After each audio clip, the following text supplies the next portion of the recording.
네, 자 지난해 6월부터 시작됐던 브렉시트 협상이 마무리가 됐습니다. 자, 이에 따라 영국과 EU는 비준 절차를 거쳐서 내년 3월 말이면 영국은 EU에서 탈퇴를 하게 됩니다. 자, 이에 따라서 100년 이상의 역사를 갖고 있는 유럽 통합이 새로운 전환점을 맞이할 것으로 보여지는데요.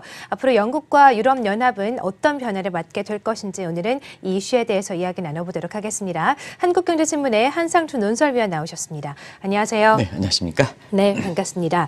자, 드디어 이제 브렉시트 협상이 마무리가 됐습니다. 그동안 우여곡절이 참 많지 않았습니까? 네. 네. 이런 걸 보통 이제 아주 기록 방송이라 합니다. 네. 반드시 짚어줘야 EU가 100년 이상의 역사를 갖기 때문에 영국이 탈퇴. 그래서 이제 이것을 꼭 이렇게 신문에서는 보통 이제 기록이다 이렇게 이제 보는데요. 네. 일단은 영국이 1973년도에 EU에 가입했죠. 그래서 유럽 국가 중에서는 중심국가에도 불구하고 1957년 로마 조약에 이렇게 그 초기에 참여로 가입하지 않았던 것도 그때 당시에 화제다 이렇게 보게 됐습니다.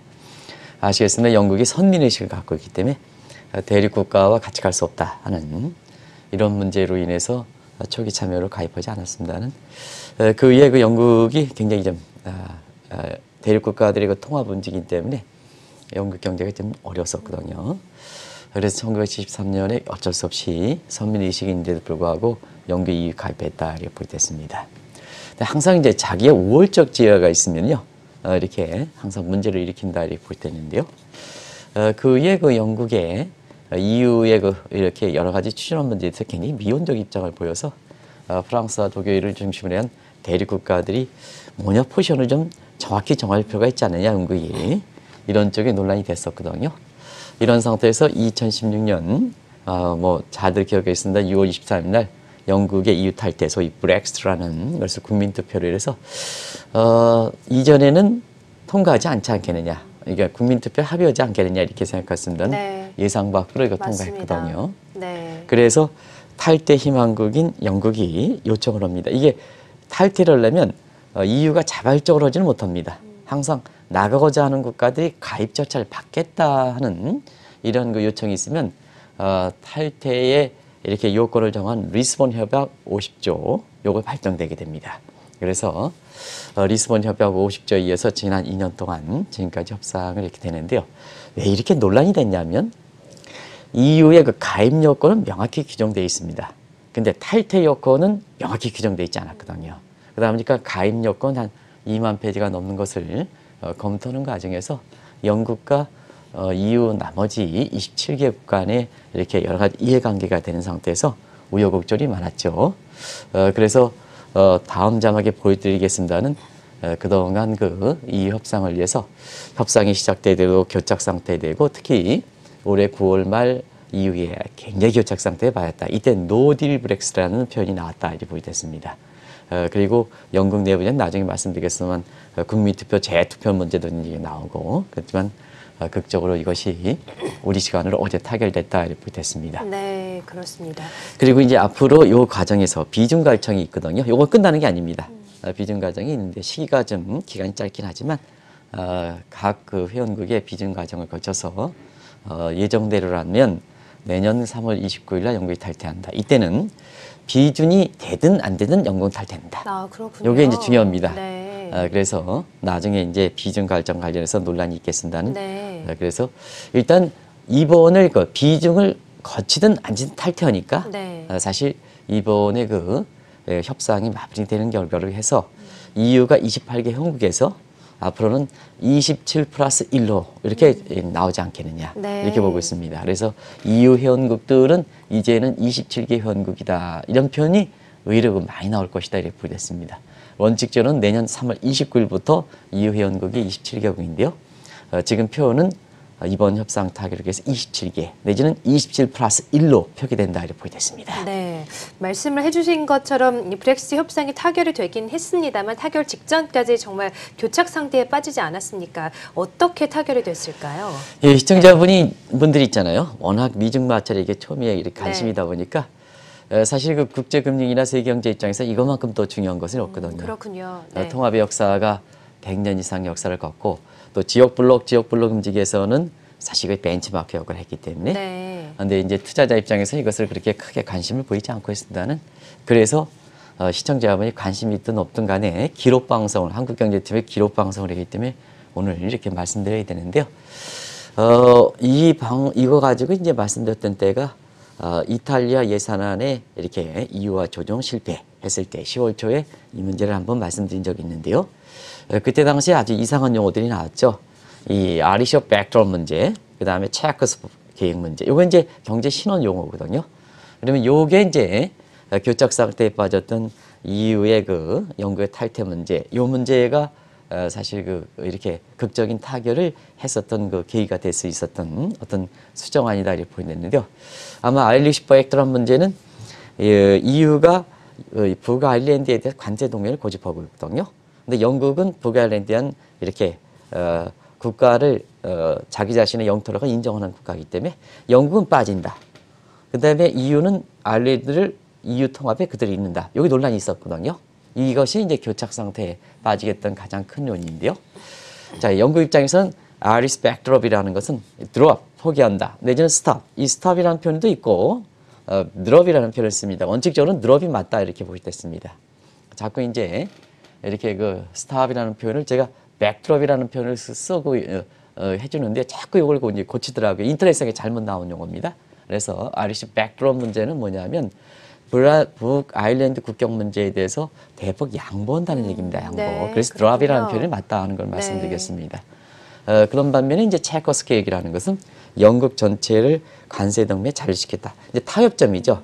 북아일랜드 이후에 관심이 있는 북아일랜드 문제에 있어서는 영국이 좀 대폭 양보해주고, 그다음에 영국이 이 브렉시트에 대해서 경제 타격을 미치는 것, 그 다음에 테레사 메이가 순환에 겪을 수 있는 소지, 이 부분에 대해서는 영국 전체를 관세동맹에 잔리시키는 것, 이런 그 제3의 방안이 나왔죠. 근데 이것이 이제 프랑스의 마크롱 이렇게 대통령이 해서 영국이 단물만 니는 나갈 때는 문제고, 또 문제가 될 땐 또 이렇게 남아있겠다. 이렇게 하다 보니까 이게 나중에 뒷페이지에 나오겠습니다는 마크롱이 체커스 법안은 일종의 영국만 유리한 체리피킹이다. 단물만 빼는 이다 해서 반대를 했거든요. 근데 사실상 프랑스가 마지막에 양보를 이렇게 얘기를 해서 이 체커스 계획대로 브렉시트를 타결했는데요. 언론에서는 이 표현이 없는 것 같습니다. 이번에 그 브렉시트 타결하는 하드 브렉시트는 영국이 완전히 관세 동맹이나 금융 협약에서 완전히 탈퇴하는 거고요. 외딴섬이 되는 거고요. 그 다음에 소프트 브렉시트는 탈퇴는 하되 그 잔여 기간 동안에 EU에 잔류하는 조건이다 이렇게 보여졌습니다. 근데 이번에 그 탈퇴안에 합의한 것은 하드 브렉시트가 아니라 소프트 브렉시트인데요. 내년 그 3월 29일 날 비준이 되든 비준이 안 되든 영국은 일단 EU에 탈퇴한다. 그래서 EU의 탈퇴는 의사 결정권이 없다는 얘기입니다. 그러나 과도기적인 단계를 이렇게 넣어서 3월 29일 날 영국이 탈퇴한다. 내년 탈퇴한다해도 2020년 말까지는 지금의 관세 동맹이든 금융 협약을 그대로 유지하겠다는 얘기거든요. 그래서 3월 29일 날 영국의 EU 탈퇴는 의사결정권에는 이제 영국이 빠진다. 그래서 EU의 공동 규범이 있기 때문에 자기가 회원국이 아니기 때문에 이제 의사결정에 참여하지 않죠. 그러나 73년 이후부터 영국과 EU 간의 그 경제 관계를 유지한 입장에서 보면 EU 국가 나머지 대륙 국가도 그렇고 영국 국가도 그렇고 영국이 탈퇴했을 때 과도기적 단계에서 나올 수 있는 여러 가지 경제 충격을 EU도 그렇고 영국도 그렇고 이걸 흡수해가는 과정이 필요하거든요. 그래서 이게 유예기간이다 이렇게 표현을 쓰는데요. 이게 2020년 말까지는 그대로 유지한다 이렇게 보겠습니다. 그래서 이 언론에 오늘 한국 언론에 거의 이런 얘기를 쓰지 않고 있습니다는 우리가 완전 탈퇴 하드 브렉시트냐 소프트 브렉시트냐 할 땐 이번에는 소프트 브렉시트 됐다. 그 배경이 되는 것이 아리스 백드롭 그다음에 체코스 계획이다. 이게 이제 근간이 돼서 극적으로 타결됐다 이렇게 보겠습니다. 네, 그렇군요. 자, 앞으로 이 EU는 비준이 좀 무난할 것으로 보입니다만 영국은 또 난항이 예상이 됩니다. 만약에 영국이 비준이 안 될 경우에는 어떤 예상을 또 해볼 수 있을까요? 아까 이제 리스본 협약 가입 탈퇴를 할 때는 나가겠던 국가들이 신청하고 신청해서 이게 발동된다고 말씀드렸지 않습니까? EU 자율적으로는 허지 않는다 이렇게 말씀드렸지 않습니까? 그러다 보니까 나가겠다고 나가는 국가에 대해서 EU는 이렇게 그냥 방관 입장을 취한다 이렇게 보였습니다. 그래서 영국이 나가겠다고 하는데 이 입장에서 브레이크를 걸 필요는 없고, 그다음에 뒤늦게 같은 영국이 EU가 갖고 있는 통합의 모든 독일과 프랑스가 주도했던 거에 영국이 그동안 자꾸 다리를 걸었던 입장이거든요. 시청자 여러분, 이해를 돕기 위해서 제가 다리를 걸는다 이렇게 표현을 하는데 네. 자꾸 부정적 입장을 취했거든요. 네. 눈에 가시처럼 보였으니까 너희들 나가라. 그럼 박수를 칠 수밖에 없죠. 그래서 EU는 이번에 브렉시트 타결안에 대해서 비준은 문제가 없다. 그렇군요. 비준은 문제. 네. 문제는 영국이 되겠죠. 예. 근데 영국이 되는데 지금 우리 박 PD께서 보여주는 테레사 메이 총리가 영국 총리가 좀 심각하죠. 근데 벌써부터 브렉시트 협상을 타결시키고 어제 타결됐습니다. 곧바로 영국 내부에서는 테레사 메이가 이제 사임을 해야 된다 하는 입장으로 이렇게 나오는 상태거든요. 네. 영국 국민들의 입장을 제대로 반영하지 못하는 영국 총리가 계속해서 있을 수가 있겠느냐 하는 이 테레사 메이의 사임설이 브렉시트 협상이 이렇게 타결돼서 잉크도 마르기 전에 지금 사임설이 급부상한다 이렇게 보겠습니다. 왜 그러냐면 일단 일부 의원들이 브렉시트 협상의 재공란을 주장했던 상태고요. 네. 그래서 서둘러 타결됐다는 측면에서 테레사 메이가 굉장히 반감을 갖고 있는 상태고요. 또 한 가지는 이 브렉시트에 대해서 전통적으로 반대 입장을 취했던 것이 뭐냐면 스코틀랜드거든요. 이 스코틀랜드의 자치수반도 브렉시트 협상 타결에 대해서 상당 부정적 입장을 표한다 이렇게 보겠습니다. 그리고 일부 국민은 지난 9월 말서부터 브렉시트 협상이 교착 상태에 빠지다 보니까 EU에 질질 끌려가지 말고 왜 테레사 메이가 이제 왜 EU의 마크롱이라든가 이런 사람은 질질 끌려가느냐. 본인 자신이 얘기했기 때문에 그 얘기를 지키기 위해서 왜 영국 국민들을 저버리냐 하는 이건 현재 남북 관련된 데서 상당히 시사점을 던져줄 겁니다. 네, 그래서 왜 이렇게 질질 끌려가느냐. 예. 질질 끌려가느냐. 그래서 일부 국민들은 차제 우리 영국이라는 나라가 얼만큼 대외적으로 보면 이렇게 위상을 갖고 있지 않느냐 해서 브렉시트 국민투표를 2년 전 2016년 6월 23일 날 이게 통과됐긴 했지만 다시 하자 하는 얘기까지 나왔던 상태거든요. 그래서 영국 같은 경우는 이러한 영국 내부의 브렉시트 타결이 되고 난 상태 이후의 분위기를 본다면 사실 노딜 브렉시트 가능성이 높지 않느냐. 노딜 브렉시트라는 것은 EU의 영국의 탈퇴하는 극적인 타결안에 대해서 영국 내부적으로 국민들의 비준을 거치지 못하고 어쨌거나 앞서 말씀드린 같이 비준되든 안 되든 타결된다 그러지 않습니까? 네. 그런 상태에서 비준되면 브렉시트고 비준되지 않으면 노딜 브렉시트다. 이렇게 해서 이렇게 될 때는 어떻겠습니까?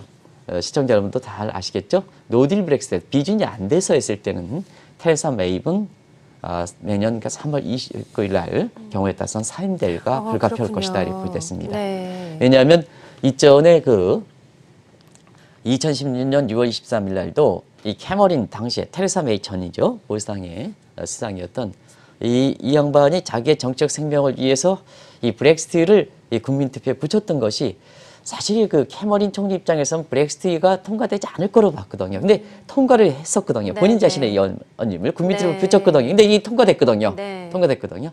그런 과정에서 이 캐머린을 이었던 테레사 메이도 국민들이 이렇게 반대하는데 그냥 본인 자신이 이걸 가져가야 된다 하는 입장을 취했기 때문에 이게 조기에 타결시킨다는 측면에서 보면 이제 의회라든가 국민들이 비준하지 않으면 타결됐기 때문에 내년 3월 29일 이렇게 영국이 탈퇴한다 하더라도 노딜브에서 탈퇴한다 하더라도 테레사 메이는 책임져야 된다.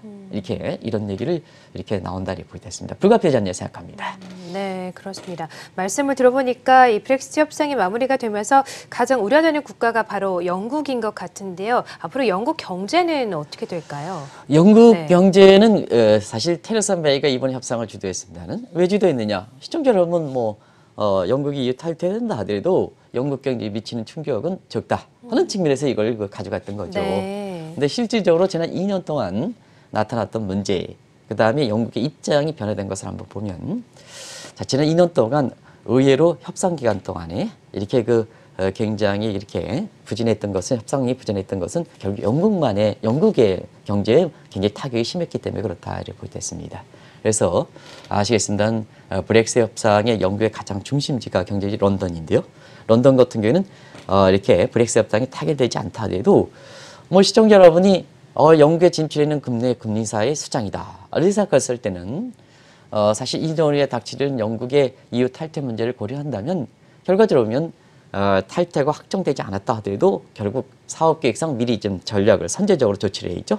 그래서 지금까지 나타난 거 보면 영국에 뭐 들어가 있는 금리, 뉴욕 금융시장에서 제2의 금융시장 역할을 해서 부각될 수 있는 이런 부분에 있어서는 한편 차약권은 프랑크푸르트 시장, 그 다음에 주식은 프랑스 파리로, 그리고 일부는 뉴욕 금융시장으로 이탈된 이런 상태에서 혼란이 많이 됐거든요. 그리고 영국 일부 이렇게 대선 충당이 부족했던 은행을 비롯해서 일종의 그렇게 유동성 경색 현상이 이렇게 불가피하다 보니까 가장 이때 당시에 잘했던 사람이, 그래도 영국의 과도기적인 경제 부담을 흡수할 수 있다는 사람이 아마 영란은행 총재인 마크 커니, 이분이 없었으면 어떻게 됐을까 하는. 그래서 이 마크 커니는 프랑스의 캐나다의 이렇게 중앙은행 수장이었거든요. 그래서 영란은행 같은 이런 고답적지, 아주 전통적인, 아주 귀족적인 은행에서 사실 마크 커니 캐나다 중앙은행 총재를 이렇게 영입했다 해서 이 자체도 국제금융시장에 화제가 되는 부분이고 영원히 기록될 수 있는 부분이거든요. 마크 커니는 뭘까 하는 측면에서는 2008년에 미국의 서프라임 사태가 발생했을 때 캐나다의 미국의 브라더 국가로서 캐나다의 충격이 불가피하지 않느냐. 브라더 국가니까 충격이 가장 많지 않느냐 하는데, 캐나다가 사실 미국의 서프라임에도 불구하고 가장 피해를 최소화시켜서 굉장히 위기복에 굉장히 굉장히 1등 공신이다 이렇게 얘기했던 분이거든요. 그러다 보니까 뭐냐면 영국이 브렉시트 문제에서 타격이 불가피하다 보니까 또 금융시장 문제고, 런던 금융시장이. 그래서 이 마크 커니를 영국의 자존심에도 불구하고 그렇게 수입했던 영란은행 총재였다 이렇게 됐습니다. 역시나 이렇게 마크 커니 같은 경우는 브렉시트에서 테레사 메이든가 아니면 이전에 캐머런 총리가 영국의 이익 탈퇴 문제에서 큰 영향이 없을 것이다 이렇게 하더라도 금융시장의 금융사 이전이라든가 크레딧 크런치, 자금의 경색 현상은 불가피하지 않느냐 하는 차원에서 사실 유동성 경색 문제를 이렇게 제어하기 위해서 많은 금융의 유동성 공급 조치를 했던 것이 결과적으로 지난 2년 동안 과도기적 충격을 흡수할 수 있었다 이렇게 됐습니다. 그래서 이번에 타결되면 결과적으로 이제 구체화되는 거죠. 구체화되는 거 이제 3월 29일 확정됐으니까 구체화된다 이렇게 됐습니다. 이 과정에서 일단은 유럽계 자금들, 특히 영국계 자금들의 해외 투자했던 이런 자금의 회수는 있지 않겠느냐. 특히 한국 같은 경우는 유럽계 자금들이 큰 역할을 하고 있는데요. 여기에서 일정 부분 한국 증시에서 자금이 이탈이 예상된다. 자막점 좀 비춰주시기 바랍니다. 이 대목은 아마 이렇게 한국 증시와 관련해서 굉장히 중요한 역할인데요. 자막이 빠지고 있습니다. 그래서 일단 영국 금융사들이 유성 황포탄에서 한국을 비롯해서 이러한 그동안 영국을 비롯한 유럽계 자금들이 들어왔던 국내 금융시장에서 자금 이탈이 된다 하는 것을 말씀드리고요. 그다음에 영국과 런던 금융시장은 유럽의 배후지로 전락할 가능성도 이렇게 배제할 수 없다 이렇게 보겠습니다. 그래서 내년도에는 주요 예측기관들이 영국 경제 성장률을 지금 2%, 3% 유지하고 있습니다는 내년에는 1%까지 떨어질 것이다 이렇게 보고 있거든요. 그런 각도에서 브렉시트 협상이 타결됐으니까 한국의 전통적으로 기업이라든가 금융사라든가 영국에 나가 있는 기업들이 많거든요. 이제는 현실적 문제로 닥친다. 어떻게 할 것이냐. 사업구조 재편이 해야겠죠. 사업구조 재편에서 사실상 이렇게 이후에 이렇게 국제금융 중심지로 부각될 수 있는, 또 유럽의 이렇게 해서 공동규제에 이렇게 적용될 수 있는 이런 대륙 국가로 좀 기업이든 국내 금융기사가 재편이 필요하다는 걸 말씀드리고요. 그 다음에 또 한 가지는 사실 우리나라가 이렇게 브렉시트 문제에서 그렇게 크게 염두에 두지 않다가 최근에 보면 일부 런던 이게 부동산을 대상으로 해서 각종 부동산 상품을 해서 일부 시중은행이 고객들한테 판 이런 사람들이 많거든요. 그러나 사실 지난 주말에 금값 관련돼서 여러 가지 가능성이 적은 트럼프 대통령 화폐 경영 금본위제 해가지고 사실 고객들한테 금권유하고 그것을 통해서 나중에 경우에 과거에 어떤 큰 손실을 입은 것과 마찬가지로 그 방송을 통해서 굉장히 유튜브라든가 아주 화제를 일으키고 있는데요. 제가 얘기해서 죄송합니다. 그런데 사실 이 브렉시트 협상이 타결된데도 불구하고 우리나라 언론들이 있잖아요. 이렇게 기술되지 않고 있거든요, 이것을. 근데 한국 기업, 한국 금융시장, 한국의 영국과 관련된 금융상품을 사신 분들 입장에서는 이제는 이거 현실적으로 닥쳤겠네요. 비준이 되지 않아도 하니까 이 문제에 대해서 사업 재편이든 재테크 재편이든 이런 것이 반드시 필요하다는 걸 말씀드리겠습니다. 네, 자, 앞으로 영국에도 많은 경제적인 변화가 있을 것 같습니다. 자, 이렇게 브렉시트 협상이 마무리가 됐지만 영국 내에서는 여전히 재투표 논란이 많이 일어나고 있다고 하던데 재투표가 가능한 겁니까? 네, 재투표는 언제든지 가능하죠. 네. 왜냐하면 국민의 재투표라는 것은 구속력이 없기 때문에 그렇군요. 언제든지 재투표 가능하죠. 그렇군요. 그래서 앞서 말씀드린 같이 테레사 메이에 대해서 일부 의원들이 반대, 사임설 얘기하고 그다음에 스코틀랜드 자치수반은 또 반대하고 일부 국민들이 계속해서 2016년 6월 13일 날 브렉시트 국민투표 통과했는데도 불구하고 재협상 요구가 많았었고 그다음에 시기적으로 보면 올해 9월 말 브렉시트 협상이 이렇게 교착 상태에 빠지면서 테레사 메이가 자기 자신이 내가 얘기했기 때문에 이걸 그냥 주도적으로 추진하는 이런 입장에서 국민의 반감이 심해서 이 국민 투표에 대한 요구는 강하게 됐던 상태거든요. 네. 그래서 브렉시트 협상이 이렇게 어제 타결됐다 하더라도 영국 내부적으로 보면 국민 투표 재요구에 대한 요구는 더 거세지고 있다 이렇게 볼 수 있습니다. 그런 측면에서 과거에는 이런 국민 투표 이렇게 있을까, 재투표가 있을까 할 때는 1990년 덴마크에 있었습니다. 그때 마스트리트 조약이라고 해서 이렇게 유럽의 유로랜드가 이렇게 나오기 이전에 어떤 전제 조건에 대한 국민투표 붙이는 문제인데요. 이때 국민투표의 원죄는 거부했었거든요. 근데 이게 영국에서 보면 덴마크에서 보면 재투표 요구를 돼서 번복이 됐습니다. 재투표를 번복이 돼서 거부됐던 걸 번복이 됐거든요. 그래서 뭐냐 영국 국민들이 자 타결됐어도 거부시키자 하는 입장이 되거든요. 그런데 아시겠습니다는 이 문제는 앞서 말씀드린 것 같이 이번 타결력에서 EU와 영국은 떨어져 있는 거다. 그래서 27 플러스 1 이렇게 된다 이렇게 보게 됐습니다. 그래서 브렉시트가 이번에 타결됐다 하더라도 영국 국민의 재투표 문제는 이제 영국 문제다. EU와는 영국에서 설령 재투표가 됐다 하더라도 찬성됐다 하더라도 EU와는 전혀 관계가 없다. 그냥 갈 길을 간다. 더러 쌀 길을 간다. 그래서 일부 영국 국민투표 재투표연에서 이렇게 됐을 땐 결국 그 주장했던 캐머리라든가 찰스 메이라든가 이런 보상이 문제가 되겠죠. 그래서 영국 자치적인 문제가 될 것이다 이렇게 보시겠습니다. 네, 그렇군요. 자, 아무래도 이제 영국이 EU에서 탈퇴가 된다면 유럽 경제나 유로화 움직임에도 많은 변화가 있을 것 같습니다. 어떻게 예상을 하세요? 이 대목이 이제 가장 중요한 문제죠. 왜냐하면 달러 가치, 달러 문제가 지금 아마 국내의 그 사업계획, 내년도 사업계획을 하고 그 다음에 일부 10월 달에 사실 그 증시가 불안한 틈을 타서 원달러니 처져간다, 달러를 다시 사라 이렇게 이제 얘기했던 시각이 강하기 때문에 이 문제는 사실 잘 아시겠습니다는 달러 인덱스의 구성 항목에서 보면 유로화가 한 58% 차지하기 때문에 결과적으로 보면 사실 그 유로화가 이렇게 약세가 되면 달러가 더 강세되겠죠. 하는 측면에서 사실상 우리나라의 원달러니 직접적으로 영향을 미친다. 그리고 국내 증시의 유럽계 자금 이탈 여부를 결정한다. 그리고 EU는 하나의 벤치마크이기 때문에 EU가 100년 만에 커다란 획기적으로 되기 때문에 지역 블록이라든가 있는데 세계 경제 질서에 영향을 미친다. 그 다음에 세계 경제 입장에서도 지금은 이탈리아의 예산안과 함께 결국 유럽 통합이 깨지는 조짐을 보인다면 세계 경제 입장에서는 가뜩이나 세계 경제 종료 경기 10년 장기화의 종료가 얘기되는데 이 문제도 상당히 좀 불거지지 않느냐. 더더구나 트럼프가 들어오고 나서부터 유럽과 이 중국이 서로 이렇게 들러붙은 상황이거든요. 메르켈 총리와 시진핑이 들러붙은 상황이거든요.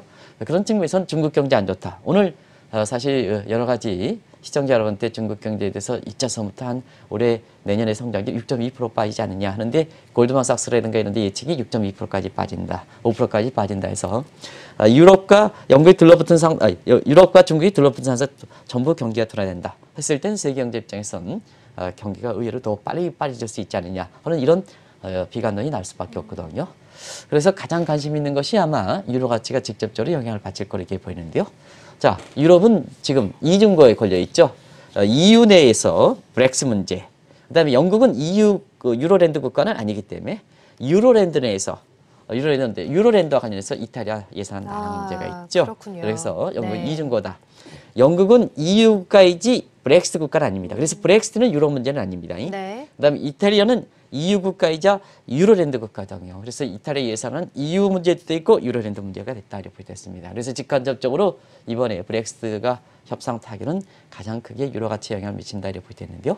한번 보겠습니다. 얼마큼 영향을 미치는지.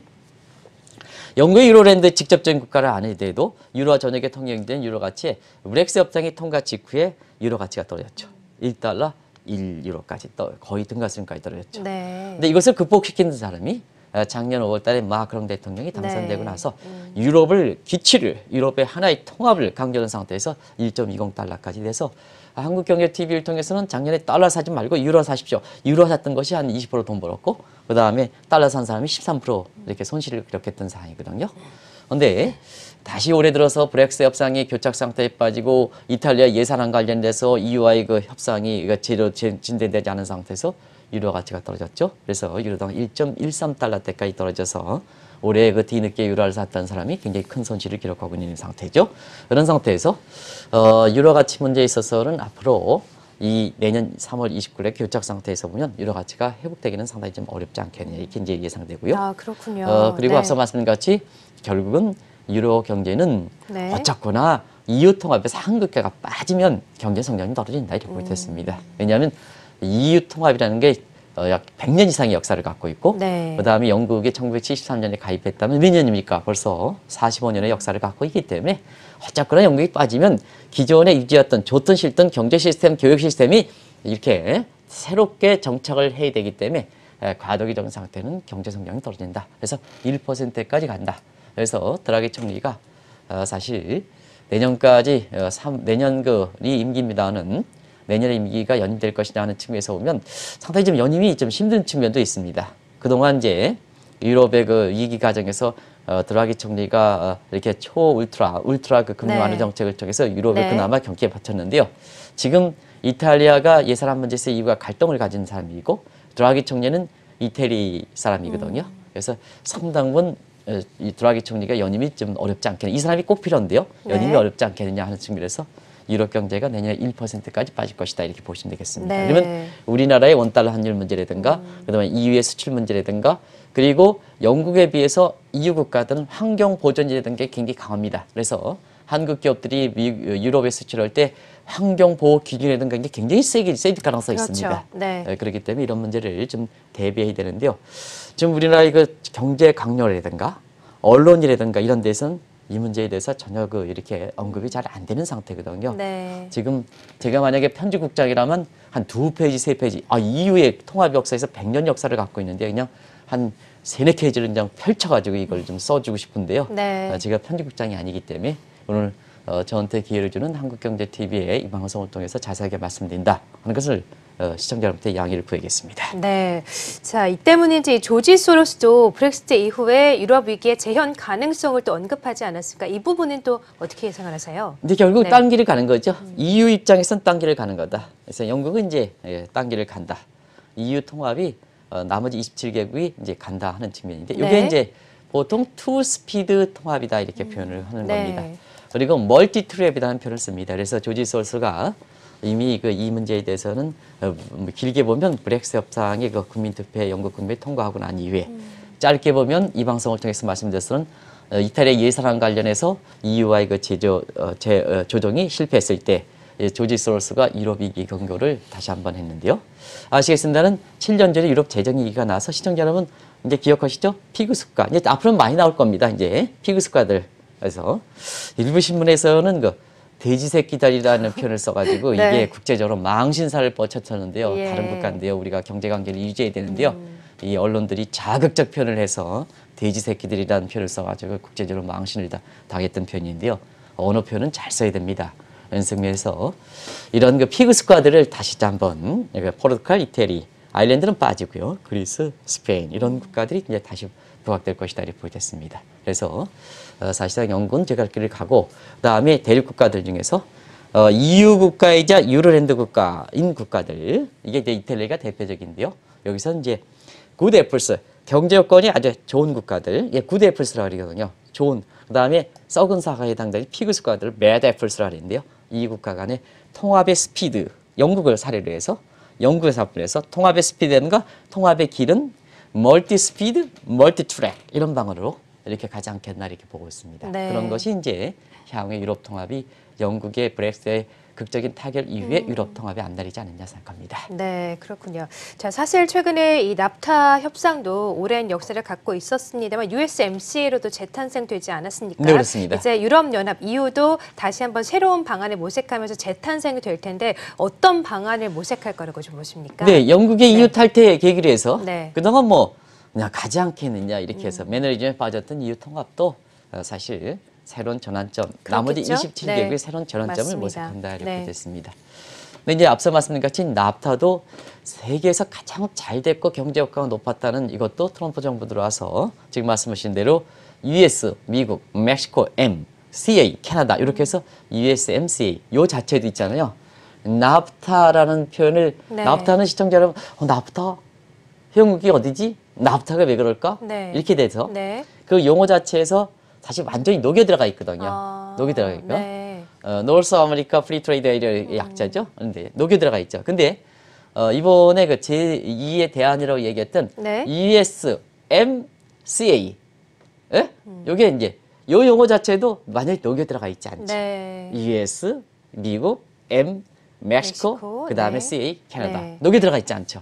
지금 만약 뭐든지 지금 오페크가 더 깨질 조짐을 보이고 있고 그다음에 이렇게 나프타도 깨져서 새로운 USMCA로 이렇게 재탄생됐고 그다음에 사실 지금 상태에서 보면 여러 가지 통합하는 문제가 깨지게 되는 이런 배경이 있는데요.